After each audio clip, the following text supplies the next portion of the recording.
Welcome back to the Fast Life Podcast. We have a great show today with Jacob Conard from Austin, Texas. He built a twin cam chopper that was pretty damn cool.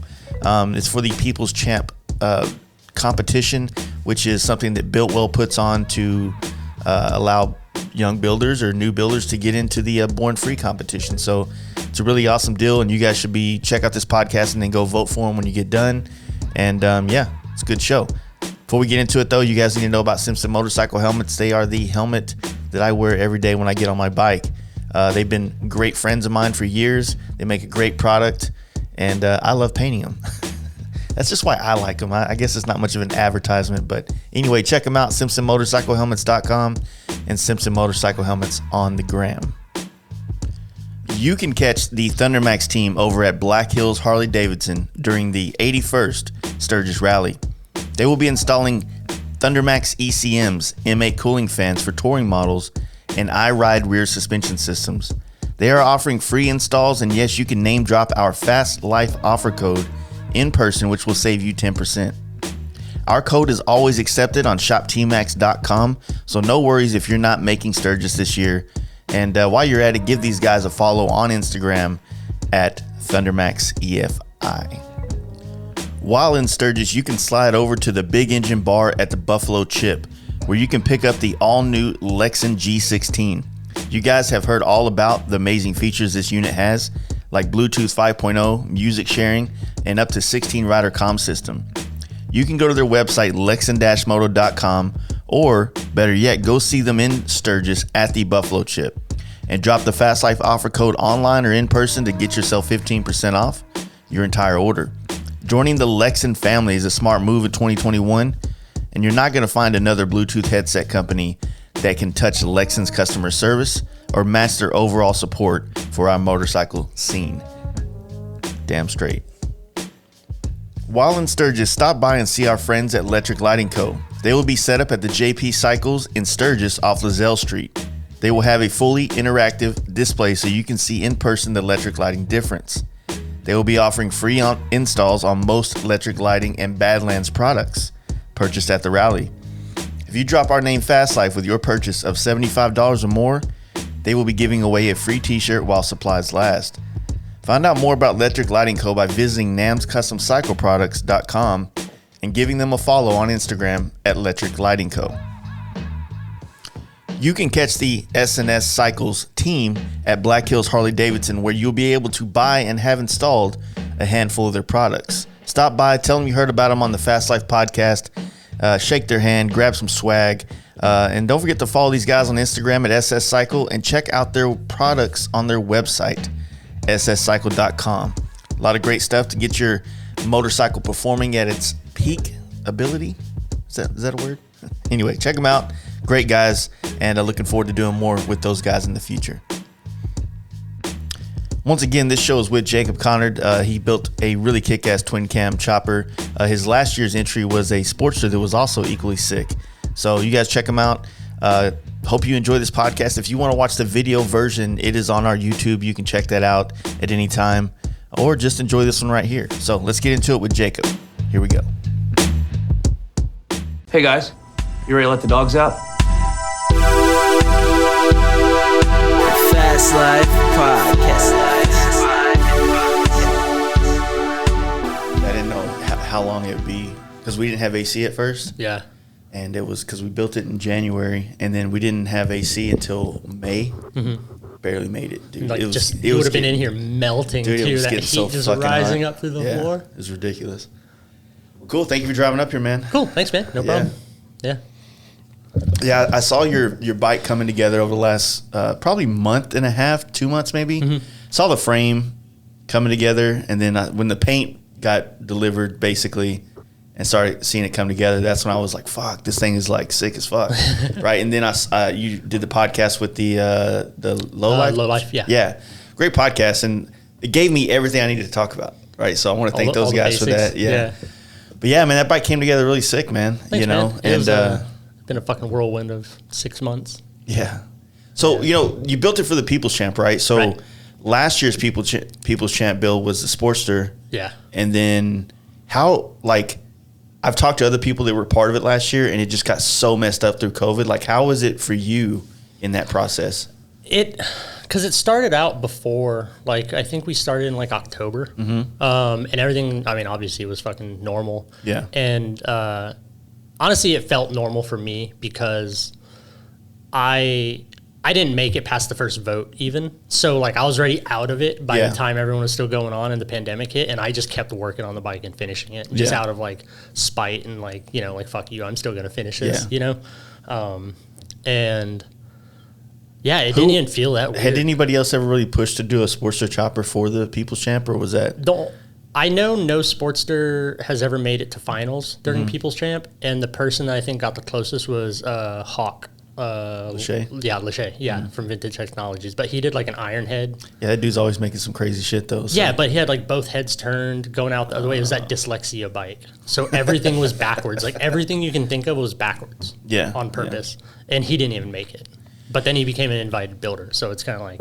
Yeah, I mean, because then he come back next year with that fucking see-through motor shit or some stuff like that. I think that was like 2 years. I think it was like that crazy red bike or something. Yeah. But yeah, he does all those wild ass. Yeah, that's crazy. One-off bikes. Well, it does suck that like there is those kind of like stipulations where certain things are still accepted, but not really. Yeah, you know what I mean. And I don't know, like I feel like a lot of people, like even a Sportster, you know, being an entry level bike for so many different genres, like we talked about a while ago.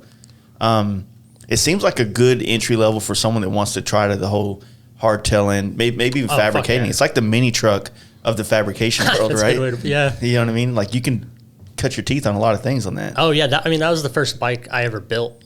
Like that was the second bike I owned and first bike I built. And the only reason I didn't choose to do the sports, I got it for free.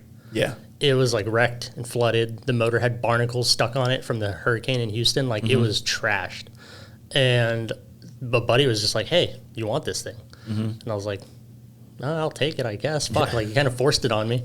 And then it just sat out behind my shop for like a couple months. And then finally I was like, I guess I'll start dicking with it here and there. You know, like pulling it apart, cutting some shit off, just trying all this stuff. You know, I was listening, like I said, I listened to that podcast and y'all talked about a lot of different things. You kind of went on a welding tangent for a while. I know, it was so... I didn't know what to expect, and it got real ADD real fast, and I was like, this isn't what I expected at all. No, I enjoyed it, man. I thought I hadn't listened to their podcast before, and I think that the main guy that talks on it, like he does really well. Like I think he's better than me at talking because I stumble all over my words and shit. So he hit me with some more like real questions, and I wasn't expecting. And I was like, oh, I wasn't even like prepared to like think about that fucking you know. But you know how like.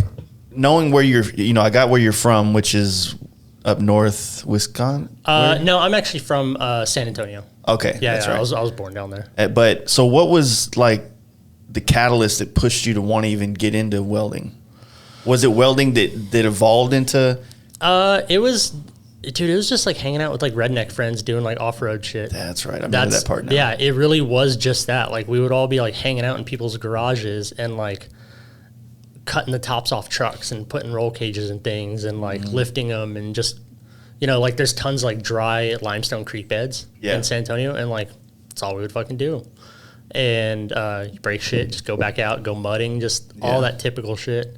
And I don't know. I just had a knack for like doing shit out of metal. I didn't know how to weld though. Like I knew exactly how to bend things where it needed cut, notch, like just the shit that usually doesn't make sense made sense. Yeah. And then I just eventually... So no like traditional training, like did you No, end up I going didn't go to school schools? for any of it, no nothing. Yes, there's so many people in the motorcycle industry that started in some form of truck, right? Whether it's mini truck or off-roading.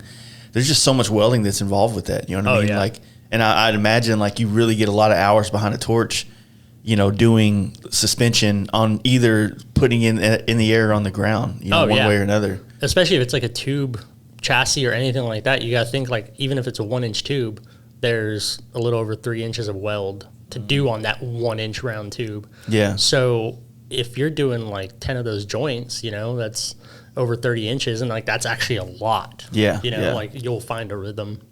Yeah, and it's a lot of practice. Yeah, you kind of get thrown to the wolves in that kind of aspect, don't you? So this job you got now, it sounds fucking wild, right? Like it's weird. You're making props for carnivals theme or parks and shit. theme parks. So like like we built Big Tex for the state fair after he burnt down. We built him, so it's like that type of shit. So you're like the French that built the Yeah, Statue of Liberty for us. big Trojan horse cowboy. Yeah, so we just like do weird shit, like lots of stuff for aquariums, like like if you need like a cabinet to look like a rock, you know. So how is the owner like a hit? I'm putting in my mind. I'm like, he's this weed smoking hippie that you tell him this crazy ass idea, No, and he's just like, okay, surprisingly, he's actually, you would think so. Everyone else at the company is pretty much like that, but like he's a little more structured. Like he used to work for Disney and then like the Grand Ole Opry in Tennessee, kind of always more in like managerial, you know. Okay, and like he used to write and produce shows, like So it's more a set building. Like he's from that kind of world, right? Yeah, definitely more from the theatrical set building, it's turnkey production type on shit. that kind of note, like, I've mentioned a million times, my wife's aunt lives in Venice Beach, and her husband was very involved in commercials, like used to write a lot of music for commercials and things like that. Oh, yeah, like all the scoring, yeah. And just when you find out how much of the people that live in that area, just the Los Angeles area, work for those type of things, for the sets, for the movies, like making sets, building shit, you know, like there's just so much more that goes into like those things than just the actor, or, you know, or the everyone thinks like they just show up and do that shit, but you don't know the 3 weeks of hell to build just some fucking flat walls for your background. You know what I mean? Yeah. Like, so I was always I'm always been a big Tool fan, and that's what, the main guitarist, Adam Jones, he designed, or he used to work on all the sets for like Alien and Predator and shit, like doing the animatronics and things like that for those. Well, they always had like the fascination with Geiger. Yeah, definitely. I saw one of their shows in San Antonio. I don't even know when it was. Probably like 04 or something like that. And they had like it was wild. They had like crazy contortionists hanging from the ceiling and like doing like acrobatics, but like all the visuals and stuff. Like, and it was very much like they always had like that Pink Floyd vibe, because my dad told me a long time ago that like the Pink Floyd concerts was have all these lasers going everywhere. And I think ZZ Top used to do that shit too back in the day. I don't know. Oh yeah, probably. But that sounds cool as shit. Laser shows, bro. Dude, laser shows were hot for a while. Dude, we need to bring that shit back. My first concert was Backstreet Boys. Holy shit. And the motherfuckers came in from the ceiling like on some like floating down on a platform. Unicorns? Like levitating like fucking skateboard things. I don't know. It was pretty crazy. Wow. That sounds dangerous. Set the bar high. Yeah. Dude, that's fine. We've done some flying stuff like that, like built like some winch systems to fly angels on for a Christmas show at Six Flags. And like, dude, that shit's weird. It's dicey. But like when you're building something and then you have people flying in and trying to time it and everything to make sure they just don't wreck into the stage. My good buddy Jacob up there, you might have heard me reference this before. The lowest bidder won that job.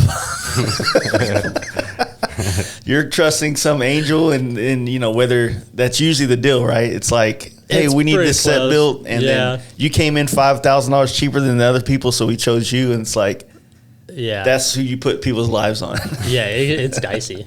Yeah, because it's not like we had shit like inspected. Like it was, we knew what we were doing, but I don't remember seeing engineering drawings, but that show's long and gone now, so there's no worry. It works. Yeah, we had it hooked up in the shop, and I'm hooked in it with a control, just like moving myself back and forth. Yeah. I'm like, that's fine. Feels pretty good. Yeah. That's badass. That's probably fun because it challenges you creatively to work in a place like that too, where you're trying to, you get a project and you have to figure out how to complete that project. You know what I mean? Instead of like, if it was the kind of job where you just mindlessly, I say that, but just welding a pipe all day long. No, exactly. Yeah. Well, that's the repetitive shit, and like it's constantly different. Like I've worked on like a Big Bird thing one day, and the next day I'll do like a chandelier for Super Mario's World. You know what I mean? Like it's so fucking weird. Like if just a random person heard what we talk about on a daily basis, like you would just be like, what the. So it's kind of everything though. I mean, you have a full machine shop in that place, right? To basically do kind of like no CNCs. It's just manual stuff. Just all manual type stuff. Yeah. But yeah, I mean that gives you tools to kind of play with everything in a sense to kind of learn So is that working there? Is that what's really kind of allowed you to gather all the skills you need to kind of step into the bike building? Oh yeah, definitely. Because I got my first bike in 2015, and I just started, like after a while fucking with it, like bolting things on, cutting things, whatever, and then slowly start making parts. And like I'm all self-taught. Like I taught myself how to use a lathe, a mill, TIG weld, everything. And it just kind of like, it just escalated, and it went really fast. Like it was just doing a couple things here and there, and then like all of a sudden friends would be like, hey, can you build this for me? Can you make this for me? And like, then I'd be like, all right, well, I'm gonna make that for myself too. Like, so was a lot of your friends basically they went from that truck stuff to the bike world too? No, or not at all. They all kind of everyone kind of went their seperate ways. There was a pretty big gap in between it all. I'm just trying to figure out what kind of was the pushing into the motorcycle and to have friends in that world for you. Man, I've always loved motorcycles. Like my dad rode forever. Like he's just a sketchy old biker, like old Vietnam vet. Like he rides a trike now, but he rides it everywhere. Like he's on his way to Arkansas right now and then to Wisconsin. Like he just goes everywhere. And so I always grew up around him, but I never for some reason rode him. Yeah. Like or got into it much other than like dirt bikes every now and then. But I don't know. I rode BMX forever. So like getting into motorcycles, being older a little bit, like just kind of, it was just natural. It just kind of went to it. Like I hit a point where I was like, oh, I'm tired of pedaling as much. Like I'll fucking get something with a motor. Yeah, it seems like, like I said, that first, we were just looking at the pictures you sent me. So you got, was that the first version of the Sportster? The blacked out looking club style version? No, that thing started as a bone stock silver 883 iron. Yeah, it's had a lot of versions. Yeah. Is that like was your main bike to ride around on, basically? Yeah, it's like the main one. Like if I'm riding to work and shit like that, because like I work an hour and a half away from where I live. Yeah. So I wasn't even ready for that when I first got the bike. Like that first ride, like I was riding it around Austin, and then like that first like 78 straight miles through the hill country, I just remember like getting there and be like, holy fuck, like this sucks. I got to change some shit. Yeah. It's beautiful.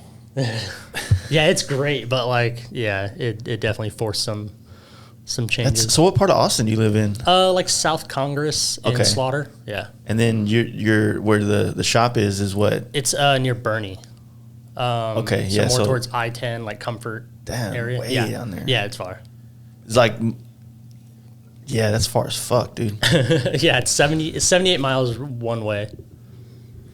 Yeah. You should move. Dude. Yeah.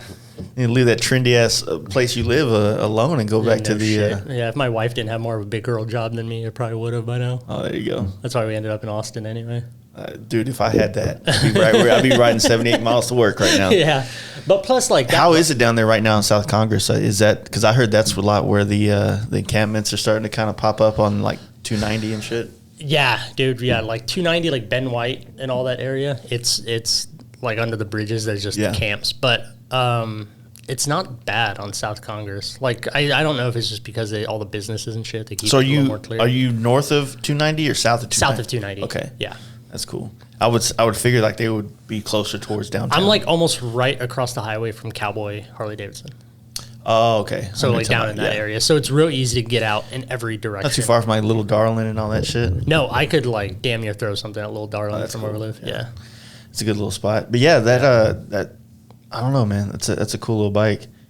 What I remember hearing the story, so basically you did a lot of fab work to another bike and then they offered you the twin cam motor for the current build. Yeah, Austin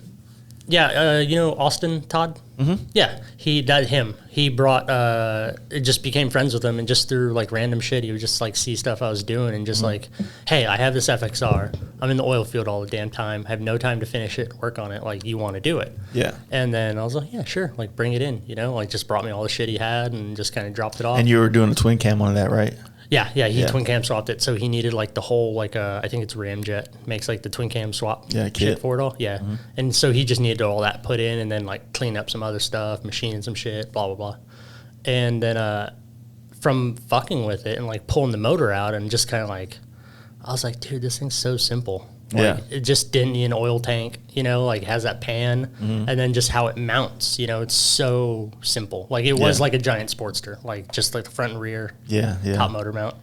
And I just got fascinated by it. But then it started as a joke because I was like, I know how big it is, and like, and I was like, damn, I wonder if you could build a frame around this, and and then I had that weird twin top tube frame idea, like already drawn up on a board, and then quickly realized the way you have to mount that twin cam, like in the rear, it just worked perfect.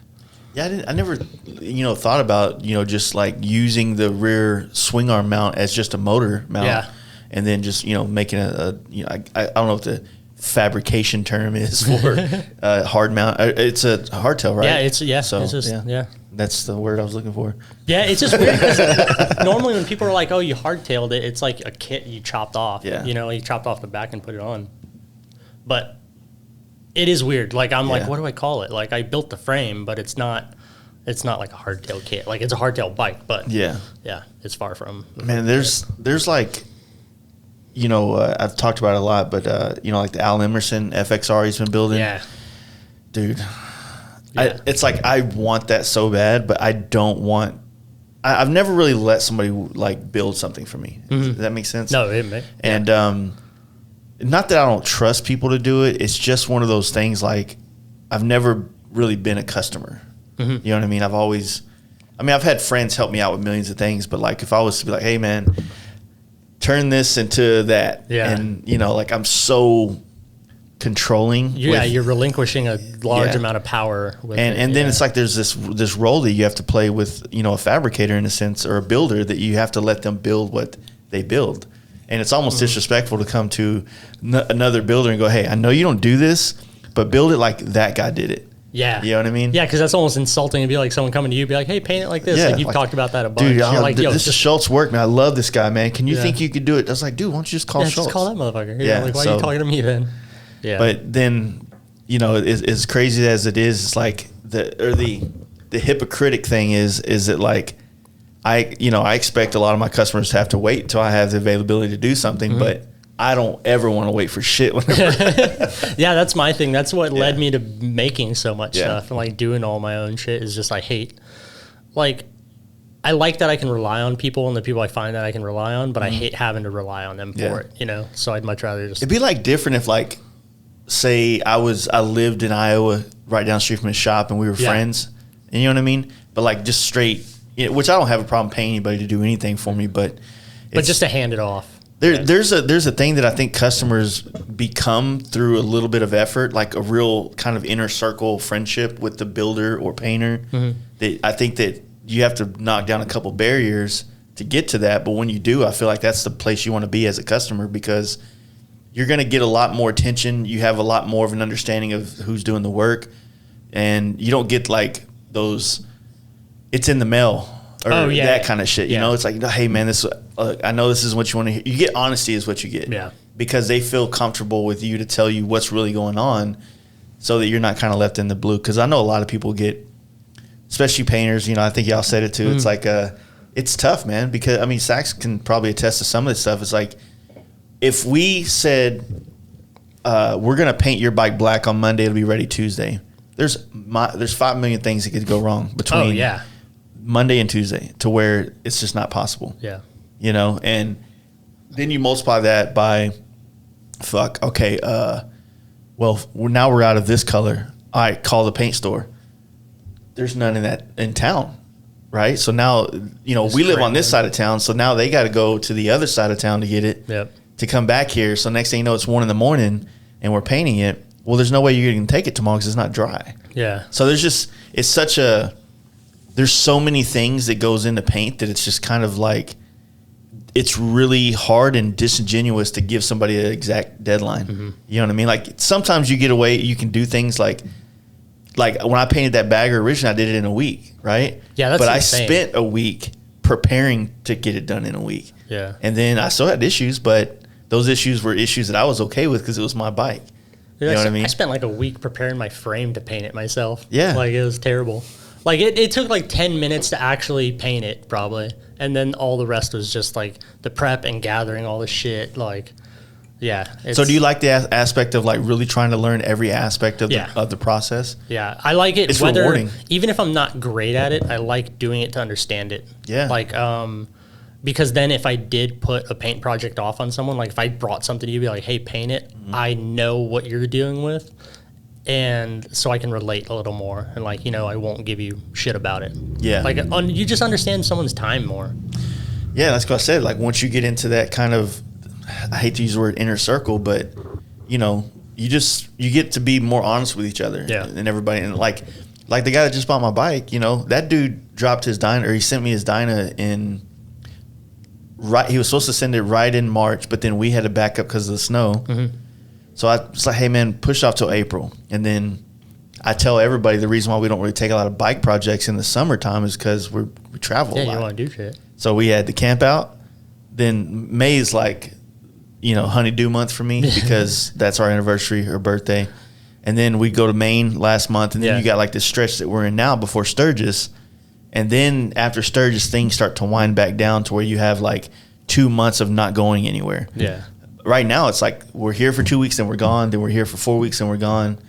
And so it gets really hard to knock out projects, you know what I mean, and get them out. But, when you have a relationship with a customer, it's like if he was like, hey, man, I need this bike tomorrow or I need it next week for a ride, then, we'll fucking stay here till 4 in the morning and get it done. But I'd rather let everything run its course the way it needs to and dry and take its time and make sure that when we do ship it, it's cured and things like that. You can not cut any corners on your own shit, but like there's still those things that you just can't help, like the curing or just all that type of shit. Like, you can do everything perfect. We don't have a $70,000 paint booth, and if we did, nobody would be able to afford our paint jobs. Yeah, to like bake it and dry it or whatever. Like we don't have that. Like a collision center runs anywhere from $40,000 to $100,000 a month in paint work. Goddamn. We don't do that in a year, so we can't afford these things. That's why, like, sometimes you get those guys that are production painters for a production shop, like a dealership or something, and they'll paint bikes on the side. Like, those dudes are fucking skimming materials for their paint jobs, and shit. using all this stuff they don't have to pay for, and they'll do it for $1,000 because they have no stake in the game. If they fuck up your paint job, like their livelihood doesn't rely on it. Well, mine does. Like, and it changed whenever everything started going through the mail, right? Because if you came here to pick up your tins, like you get to see it right there, right? It's safe. Yeah. Like, first off, I don't know what's going to happen in shipping, which we've been really fortunate not to have any issues. But let's say we overlook something. It rarely happens, but let's say it did, right? Well, if you have it right here and you see it, oh, fuck, man, this is embarrassing. Let me get the buffer real quick. Yeah, and like even like all it takes like to overlook something is like if you wrap something in bubble wrap and you don't go far enough past the part and it slips out. Just one little tab of a tank slips out or something, like it's crazy. It just shit happens. I was so nervous about that paint on that bike. Yeah, you had Org paint it, right? Yeah. Ogre, yeah. Ogre, yeah. Yeah, he did it. He's a good dude. Paul at Lindahl set that up. Yeah. And just like even in the timeline and everything for him getting it done and like dude, his FXRs that he builds. Yeah. God, dude. He's got probably 2 or 3 of my top 10 favorite FXRs ever done. One of my favorites for sure, definitely top 3 would be that like kind of like purple 80s style one. He just did like 80s 90s. Yeah. Yeah, that was. Dude, he's been doing these champagne frames. Yeah, that one now. It's like, this crazy flake champagne frame. I want to do that so bad on my FXR, but it's like, God damn. I already kind of bit his style a little bit because when Paint Huffer hit me up and they said they wanted to make a flake. Yeah, yours is champagne. I wanted the champagne because that's, at the time, like Paint Huffer didn't offer it, and I did not honestly know who did. I think that Ogre uses fuck. I don't remember who it was. There's quite a few flake companies now. Oh, yeah. You know what I mean? But yeah, so I was like, fuck, man, like this shit would be dope. And I like using it. The challenge is more trying to figure out where to use it and how to make it work. Because sometimes it kind of narrows down what you can do. You know what I'm saying? Yeah, I was really surprised. I like just seeing how he did this one, how it's like the frame is all like champagne flaked and then the tins really aren't. Yeah. There's tiny detail and it's like, damn, like I didn't. He balances everything really well. Everything would work. Like his moat, like just the finishes, the contrast of the motors and the accessories and the frame and all those type of things just really. Yeah, you pulled it up right there. Yeah. That shit just pops, man. Like you got the, I don't know if it's brushed aluminum or chrome, like on the wheels. I think it's chrome. Yeah, I'm pretty sure they're chrome. That shit just pops, man. Yeah, it's just it's just different. I wish it would let me zoom in further. God damn it. That's all good. Yeah, I like that stuff, man. It's his stuff's always been nice. He was doing one a couple years ago with it. I don't know if it's the same bike with the champagne frame, but he was doing one a couple years ago. I think he had an RT fairing and everything on it that he was doing that was pretty dope. It was that the one that was just like gray? No, that one actually went to the guy that bought my tins. Oh, really? From in Hawaii. That like battleship gray. Yeah. That color's fucking sick too. Yeah, that was one of the colors I was kind of settled on my bike. There's my paint. What was the idea behind the paint job on this one? Dude, I originally I was using my iPad to like take a photo of the bike and draw on it using like Adobe Fresco. So I can just use the pen and you can just draw right over it. And I was just like fucking with ideas, and it had like a crazy like old school BMX two-tone paint job that I was going for. Like old Haro Masters used to have these like two-tone paint jobs where it's split. It'd be like red in the front and black rear end. Yeah. And it kind of had like this like, I don't know, weird little stripes that divided it, like yellow or, just some little highlighted color. And I did that. And like, I liked it a lot. But the more I went on, I was like, fuck, that's just going to be a little too flashy. Because like it was going to be red front end, black rear end, then black fender with red flames, red tanks and black flames. So it just flipped.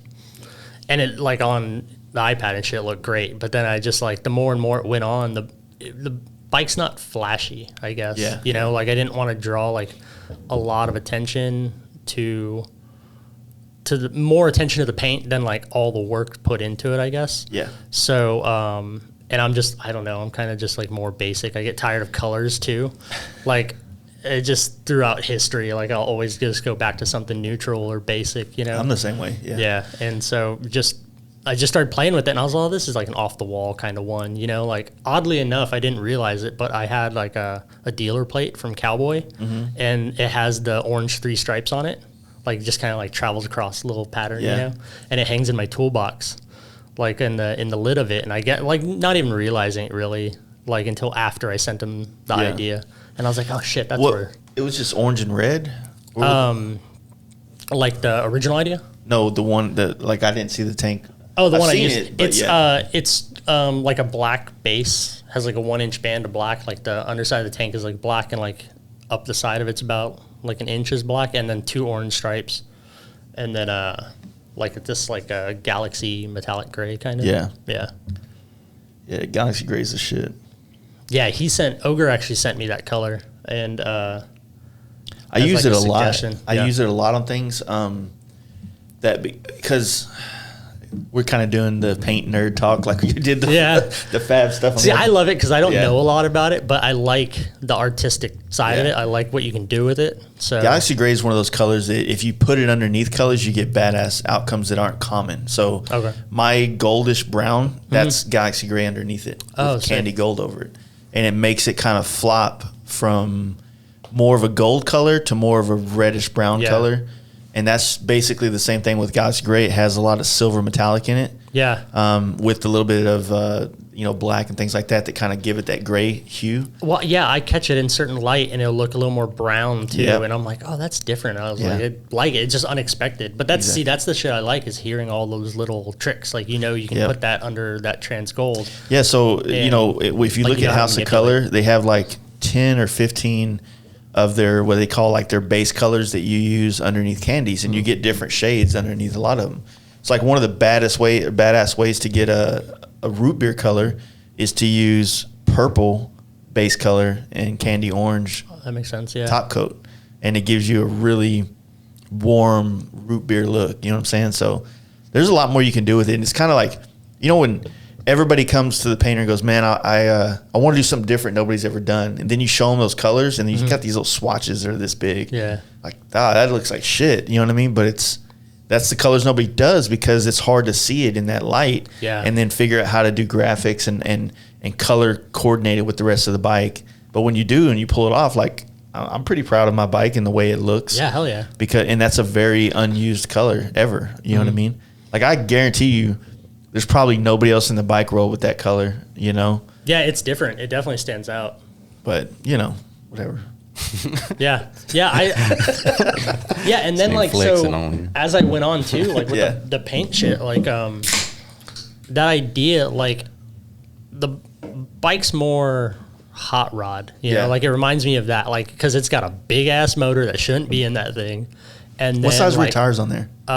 It's 1821 nice combo. So and then it's a 103 twin cam, like 6-speed out of a road glide or something. So it just shouldn't be in that like a 500-pound chopper at all. My buddy FXR Mike, or Goldwing Mike now, he's always been a proponent of dudes chopping new shit, doing new things. And I like the idea that you went twin cam on this instead of traditional, another shovel head, another pan head, another whatever, right?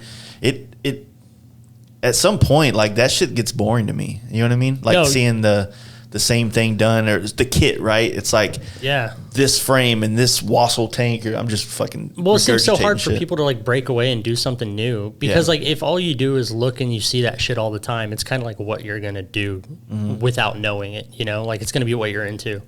And this, I like, the motor kind of drove the whole idea. Like, I had the idea for the twin top tube, and then the motor came along because of Austin. So when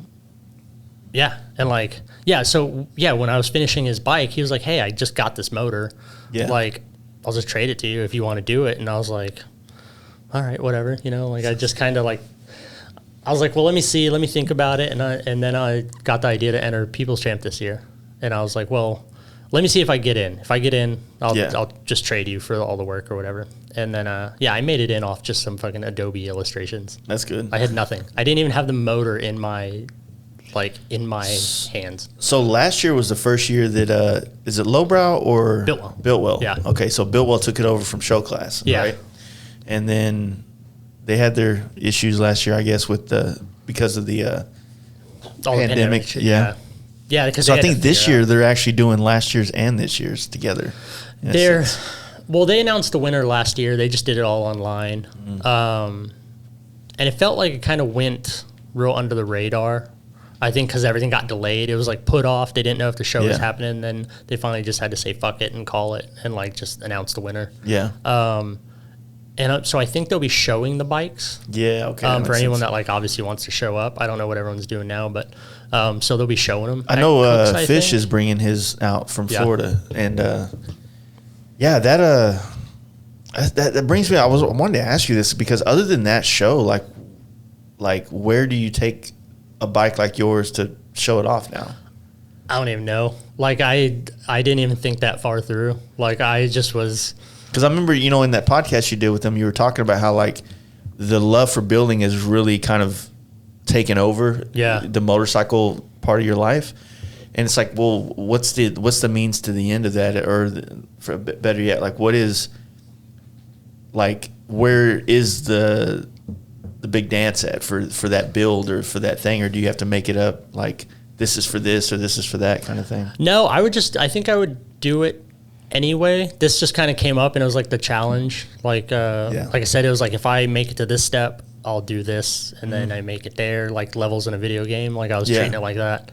And then I didn't even think about like, what show am I going to take it to, or I mean, anything. Like I've never been like, I've always had a pretty busy schedule to where it's always been hard to get away and just do shit like that, but never had a reason to either. And like, so yeah, I'm just kind of thinking about it now. Like I have people be like, oh, you going to like make it to this, make it to that? I'm all, dude, I don't know. I'm winging it. Like I've been like, that first bike I bought was in 2015, and it was just like 2 years of just riding it and not doing really anything. So it's been like 3-ish years that I started doing anything, and then 2 years heavy into what I'm in now. So it's like I'm a fucking baby in all this shit compared to a lot of people. So shit, everybody starts somewhere though, man. Like there's brands out there that have only been here for 5 years and already made a huge mark on the industry. You know what I mean? It's sometimes the time in it doesn't I don't think it matters. constitute somebody's, importance, if that makes sense. Yeah, it doesn't matter at all because I came from doing fabrication shit for over 10 years already. So, and for like museums and stuff like that to where it's like very in your face and it has to be really nice. Clean, yeah. So doing shit on a motorcycle was kind of normal.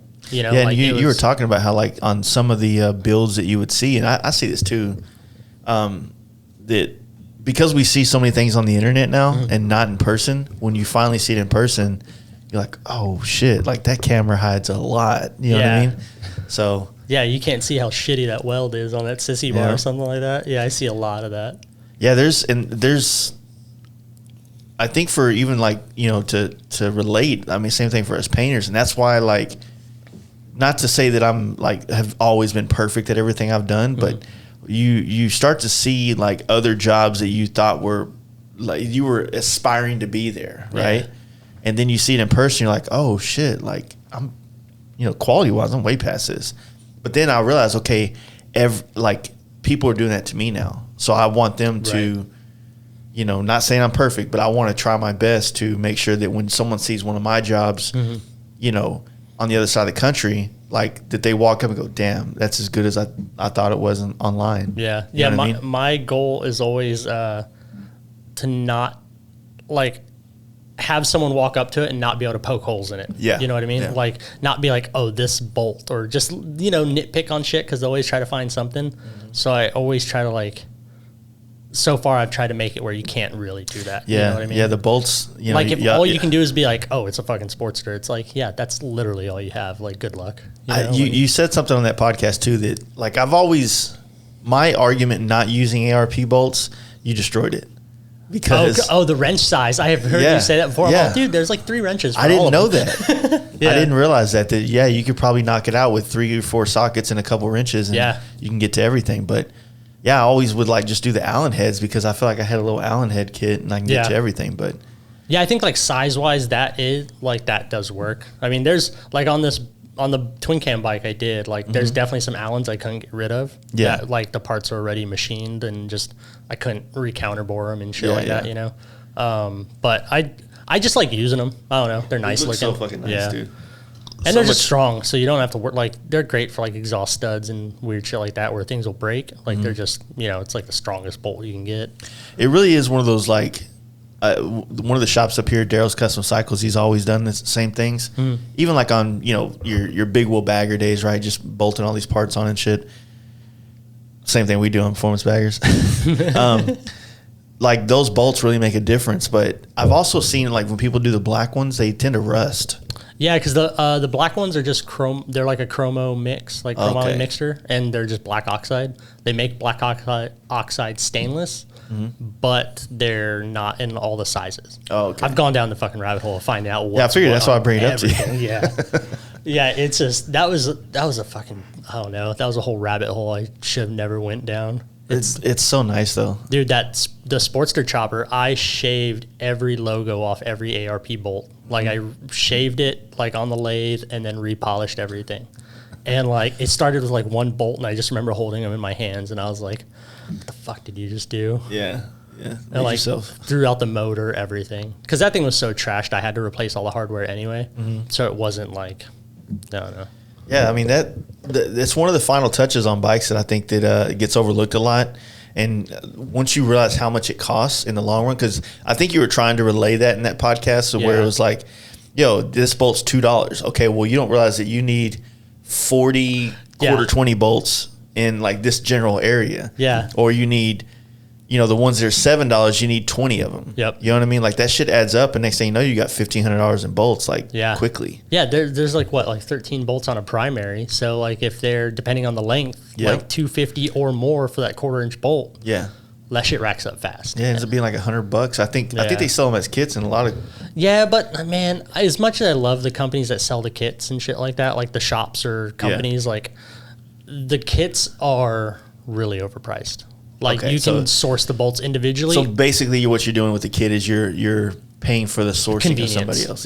Yeah, they did the work to put them together and measure them. But like if you just pull them out, like you'll realize most of the bolts are the same. I didn't start to understand bolt thread pitch and all that type of shit till I got the FXR, because my gold FXR. Because what would happen is in that same process, I didn't do ARPs, but everything was polished stainless Allens, and going back and forth because my Ace Hardware had polished or chrome stainless. Yeah, in the little drawers. Yeah, so I would go up there and it was across the street from me, so I was up there I probably got $1,000 in bolts. Yeah, but it's the easiest to source too. Yeah. Those, I don't know, I probably have maybe $400 in bolts, but like a lot of them that I thought I needed, and I'm like, so I don't have to run back, which I ended up having to do anyway. I'd buy like 3 of the sizes and just see which one fits. Yeah, I just never really paid attention to thread pitch and those type of things much until then. And then you start to realize, oh shit, like that's 1/4-20. You can look at it, it's 1/4-20. It's 5/16. That's all these. Oh right, like just recognize it and shit like that. Yeah, and then realize like where they are throughout the bike, what type of bolt it is. Like, I think I was thinking about this the other day. I think I just learned that they're. Not say just learned. I'm just accepting the fact that there are more than one Phillips head sizes. Oh yeah, yeah. Number 2, 4, like P2. There's all these different. Because that's one of those things you always see people strip out. Yep. Is Phillips, because they just grab like a Phillips head because they assume it's all the same. Yeah. Then you get the right one that really fits. You're like, damn, I've been missing this my whole life. Like, what the fuck have I been doing? Comes right off. Yeah. It's not just like twisting around in there because it's too small. There's too much shit to know, man. There is a lot. I nerd out on all the hardware shit. I like it. I like all the little detail things. Like, I like the stuff that people usually overlook. Drill bits. Yeah. Another one. Yeah, drill bits too. I have like different collections of them. Do you frown upon guys that use one drill bit and then do this? Man, you got to waller it out. No, you got to do what you got to do. I definitely have like a certain amount of like caveman, like bush fix type shit in me. Like, just coming from like, not everything's perfect, like you don't know. Yeah. And that comes from work, like doing theater shit and whatever, like I do, like that show must go on shit is real. Yeah. So it's like, and that lasts like 8 hours before the show opens the next day, like you get shit done no matter what. Yeah. So that is the thing. Sometimes you have to just on the fly like make decisions and fixes and keep it going. I mean that's what it's like fixing shit on the side of the road. Austin can tell you all about that. He was with me on that trip, so I think that I think I've talked about it, but Austin and Mason that were with us, like I was having so much bike problems and it was causing such a delay in our travel. They're like, we're gonna go ahead and go to SoCal. You guys go ahead and go to San Francisco. We'll catch y'all on the way back. And I talked shit to them because Austin rode his Sportster out there. Yeah. And then, Mason had like an FXR that he just picked it. It was a clean one, but bone stock. Mm-hmm. They never had any problems. I'm sitting here on this fucking bike. I just dropped $25,000 in. Just breaking primaries off on the goddamn Love's gas station parking lot and figuring it out. That's what ended up happening, I think I talked about it before. What happened is the guy that knew, air quotes, everything. Yeah. They helped me put the primary and all that shit together. He put a spacer that was supposed to be on the one. It was either outside or inside of the compensator sprocket, and so what it was causing is like the thing to be off. Oh yeah, and it was causing it to kind of grind into one of the inner primary, and it was heating the chain up and loosening it. Oh, that makes sense. So I was constantly having to like tighten it, and then we get to the point where it's so tight that like I was worried it was gonna fucking like fuck the transmission or the transmission up.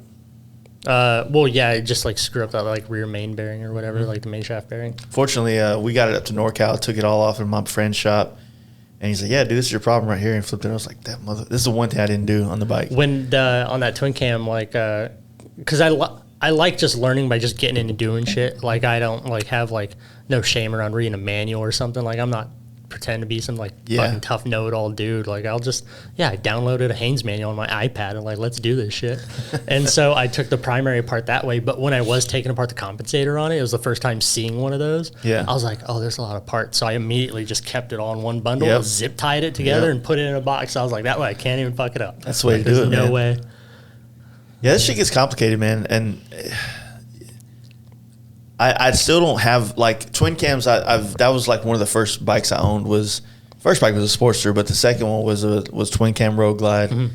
Then I had like 3 twin cam Road Glides, and then so I've spent so much time working on those things, taking the motors out and disassembling the primary and everything, that I kind of understand that like second nature now. But now that I have the other FXR that I want to do, like I'm scared to take the primary off because I don't remember shit. Because the last one I worked on was on the side of the highway. Well, at least the twin cam, when you take the primary off, it's not two separate parts. Yeah. Like, I mean, the inner primary cover or whatever is like holding the transmission and everything together, but like it's all one. Yeah. You know?